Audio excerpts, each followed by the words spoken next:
अस्सलाम वालेकुम दोस्तों, मेरा नाम है इम्तियाज़ अली समर और आप देख रहे हैं summer TV Urdu YouTube channel. दोस्तों, आज की वीडियो में बात करने वाले हैं इमामुल हक के बारे में, जिनको काफ़ी सारे लोग पर्ची प्लेयर कह रहे थे और इमामुल हक के चाचा इमामुल हक ने उनके बारे में क्या कहा, चलिए आपको बताते हैं इस वीडियो में डिटेल।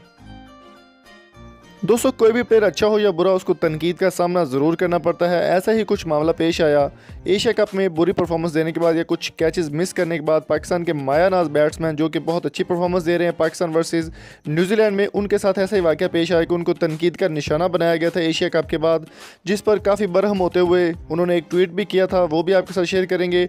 और उनके ताया जान जो हैं इंज़मामुल हक साबिक क्रिकेटर भी हैं और इस वक्त वो पाकिस्तान क्रिकेट बोर्ड के चेयरमैन भी हैं, सिलेक्शन कमेटी के चेयरमैन हैं।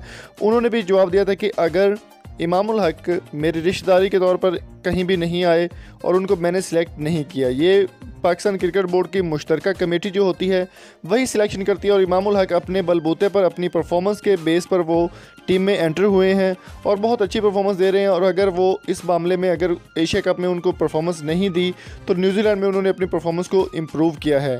ये कहना था पाकिस्तान के बेस्ट क्रिकेटर इंज़मामुल हक का, जो कि इस वक्त चेयरमैन कमेटी सिलेक्शन कमेटी के चेयरमैन हैं और बहुत ही अच्छे तरीके से वो टीम को सिलेक्ट कर रहे हैं और बहुत ही अच्छे तरीके से कैप्टनसी भी सरफराज अहमद की निगरानी में वो करवा रहे हैं। तो उम्मीद करता हूँ ये छोटी सी एक वीडियो आपको पसंद आई होगी। अगर आपको ये वीडियो पसंद आई है, आप हमारे चैनल को सब्सक्राइब कर सकते हैं और साथ में बेल आइकन को ज़रूर प्रेस कर दीजिएगा ताकि आपको लेटेस्ट स्पोर्ट्स अपडेट आपको मिलती रहे। अगली वीडियो तक अपना और अपने प्यारों का बहुत सारा ख्याल रखिएगा। Thank you so much. अल्लाह हाफिज़।